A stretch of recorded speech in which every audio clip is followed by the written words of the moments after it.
Whoa, who's that handsome fella? Oh, it's just me. I got a haircut. All right, guys. Well, lots going on, I guess. Haven't been really working, but they've been working on that old Ultra. Not old Flamey there. Old Flamey's just, oh, here, that way. Yeah, that. That's just, I'm not worried about that. That's in the back of my truck for weight, because it's still wintry and snowy out. So that's just a piece of dead winter weight right there. So we'll worry about that some other day. I'm working on the other Ultra. It's like, the kid's got the motor mounting all screwed up because he wants to try to put a different motor in at one point in time, and he put the other one back in, and I think I got a solution. So I got the motor pulled right out of that now. I've been working on that for the past few days, but just kind of slowly and frustratingly. I got a call yesterday. I got to go to town for a week or two for work. I'm not too happy about it. It's a pretty crappy deal, but whatever. I took it, I guess, for some reason. So today I bought a bunch of supplies. Got some work to do on my welder and my equipment a bit here. Might go pick away at the Ultra. So it's lots on the go, but not really much on the go, I guess. Depends how you want to look at it. So let's dive into it. Okay, the fuel sending unit in Old Big Blue is in there. And there's the new one. Seems simple enough. What was happening was it was showing that it was empty of fuel while it was still full, and then it was shutting down the machine. It's got this wild wiring here, but the old one's completely different style and design than this one is. So it comes with different wiring, some connector stuff, and some instructions. So I gotta switch around this wiring. I gotta cut all those off, and they go into a big block, and then hook to another wire, and then that gets a different input on it. And then I can unscrew that one, put that one in. It should all plug in. So it's winter and cold on the hands. It's going to get right cold again. Another big cold snap. So I'll get this done today. Here's the original part. Doesn't look like there's anything wrong with it, but it's slowly been giving me trouble over the years. I've taken it apart a few times and tried to clean it. And then it just got to the point where it was acting a bit this summer, but got over it. And then back when I was finishing up those bearings there up in the air, it started just, the welder wouldn't work at all. I had to unplug the cinder altogether for it to work. So here's the new part, quite a bit different. I guess I went through 3 different changes. This is the original one, and then I had a different style, and this is the new style. So what Miller did was just standardize them, so you can only get one style now. So I actually had to cut one of the plugs off this, and then cut these plugs off. That's the plug I cut off that, and those. So I got those 3 wires going to that block, and the 4th wire is this wire, and then that wire there plugs into this new terminal I added. And I screw it all back together, and that should work.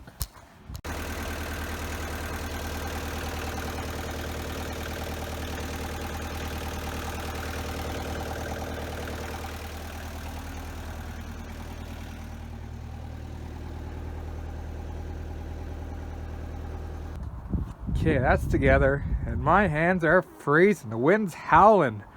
Winter, I decided to make an angry comeback, I guess. Okay, I think one of those screws isn't down all the way. It's kind of cross-threaded a bit or something, but my hands are freezing. Screw it. Put this cover back on and call that part of it good. So we'll ground lead. I just hacked her off there. Just hacked her off there, so I'm just going to put a new pigtail on. And yeah.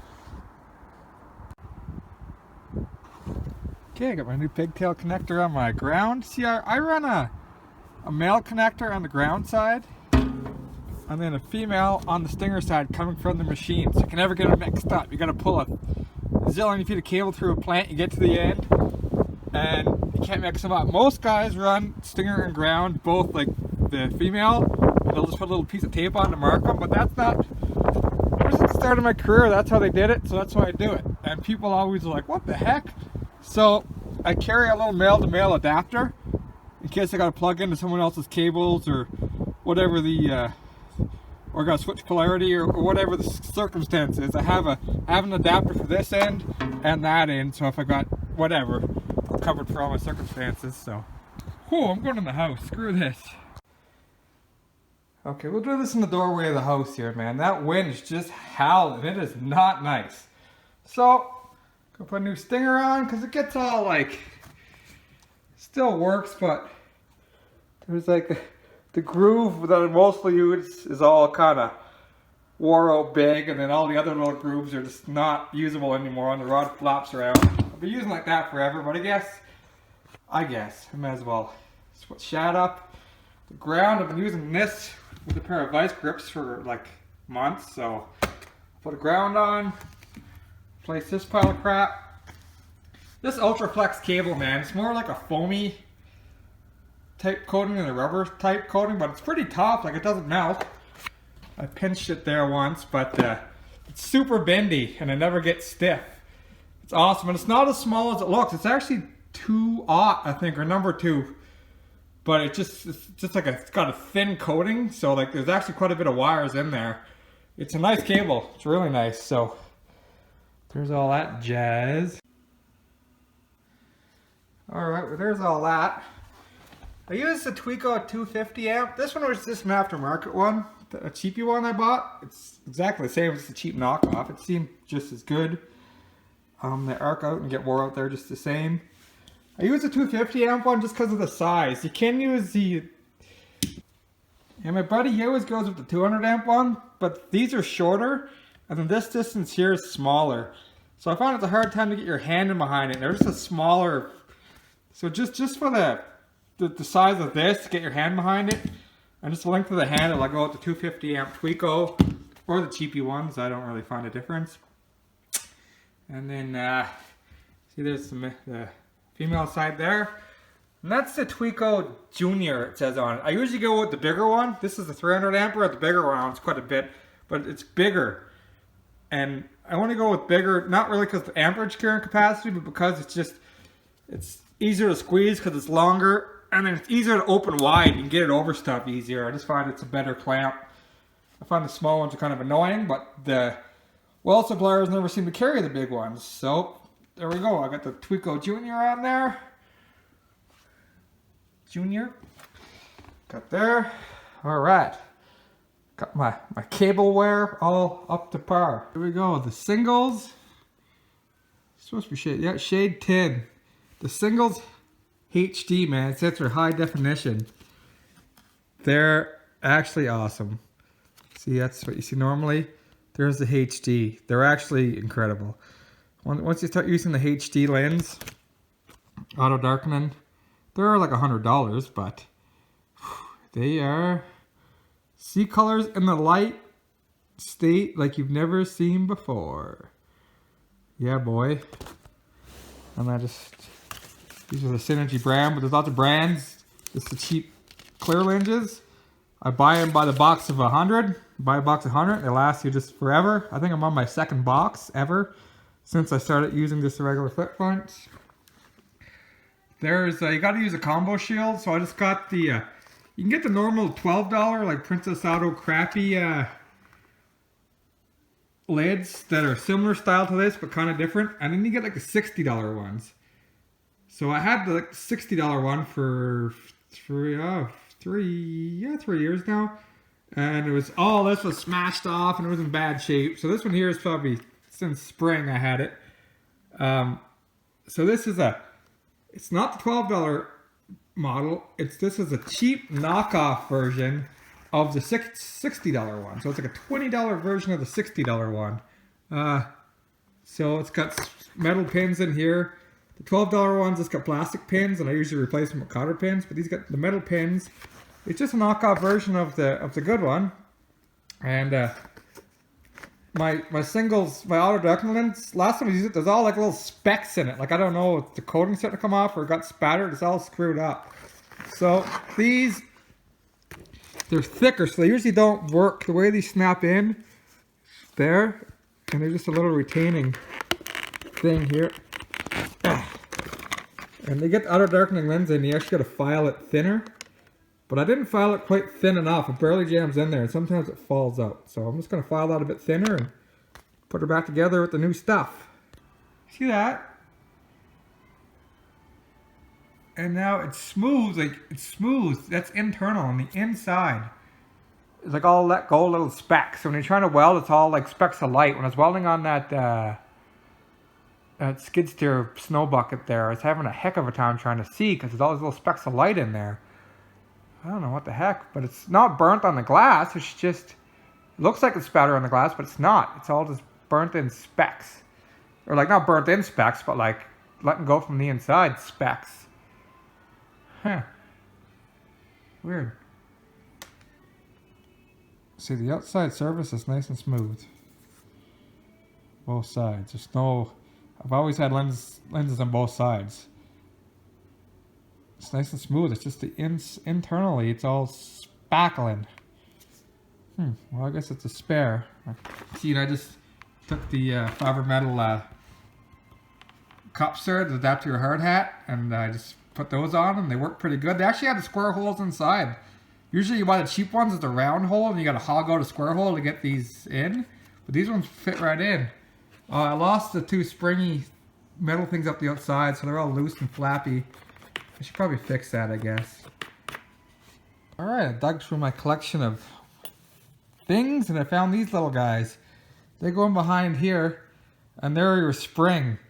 That's what adds their, when you flip your lid up and down, that's what adds kind of that resistance. Now they just flop around. When I was doing all that work with that overhead bridge span stuff, all the work was just laying on my back looking up, so they didn't really bother me too much that they were gone. But now when you look down, the lid just flops ahead and you got to hold it up, and it's quite annoying, so we'll get that dialed in. There we go, they're in there. Nice and stiff and beautiful. These little pins don't really do anything anymore, and these all act, because it's just kind of rigged up, right? Like this isn't the right lid for these types of things, but it's light enough that you tighten those up and it works, it's fine.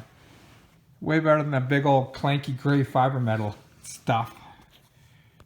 Well, I was told that I was going to be working on galvanized, which sucks, so I figured I'd better get this little guy. That's the Miller respirator. I hate wearing a respirator and having stuff in my face, and I've had the snorkel ones that the snorkels go behind your back, and you know, the regular big silicone ones, and this is the only one I found. Like, look how small it is, that you can wear under your lid, and it's kind of tolerable. Like, I'll wear it when I'm grinding, but I take it off. Like, I can't just leave it on. Like, having stuff in my face like that just drives me nuts.